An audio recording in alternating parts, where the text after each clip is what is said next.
గత బీఆర్ఎస్ ప్రభుత్వం రాష్ట్రాన్ని అప్పుల కుప్పగా మార్చిందని ఎమ్మెల్యే మధుసూదన్ రెడ్డి మండిపడ్డారు.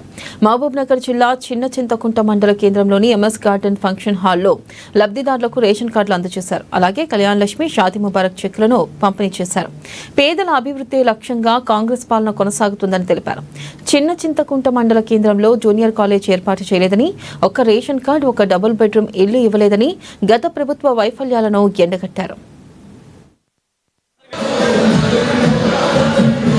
గత బీఆర్ఎస్ పాలనలో ఎంతోమంది రేషన్ కార్డుల కోసం ఆఫీసుల చుట్టూ తిరిగి నిరాశకు గురైంది తప్ప వాళ్లకు రేషన్ కార్డు అందలేదు.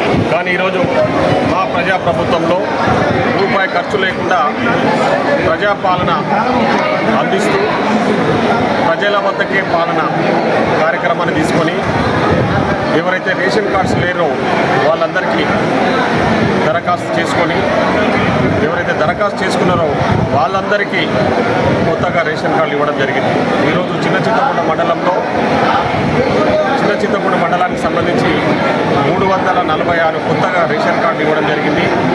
1975 మందికి పేర్లు నమోదు చేయడం జరిగింది. అంటే వాళ్ళ ఇంటికి కోడలు వచ్చినా, వాళ్ళ ఇంట్లో చిన్న పిల్లలు ఎవరైనా కొత్తగా పిల్లలు పుట్టినా కూడా ఆ పేర్లు ఏమీ నమోదు కాలేదు. కానీ ఈరోజు మన ప్రజాప్రభుత్వంలో 1973 మంది పేర్లు యాడ్ చేస్తూ వాళ్ళకు కొత్తగా కార్డ్స్ ఇవ్వడం జరిగింది. అదేవిధంగా కార్డులు లేని వాళ్లకు 346 మందికి కొత్తగా రేషన్ కార్డు ఇవ్వడం జరిగింది. సో ఇట్లా నా నియోజకవర్గంలోనే దాదాపు 21,000 మందికి కొత్తగా రేషన్ కార్డులు ఈరోజు అందించడం జరిగింది. అంటే ఒకసారి ఆలోచన చేయండి. ఈ ప్రజాప్రభుత్వంలో ప్రజలకు ఇచ్చిన మాట నిలబెట్టుకుంటూ ముందుకు పోతా ఉన్నాం. ముఖ్యంగా ఈరోజు పేదోడి ఇంటి కళ ఈరోజు సాకారం చేస్తూ ఉన్నాం.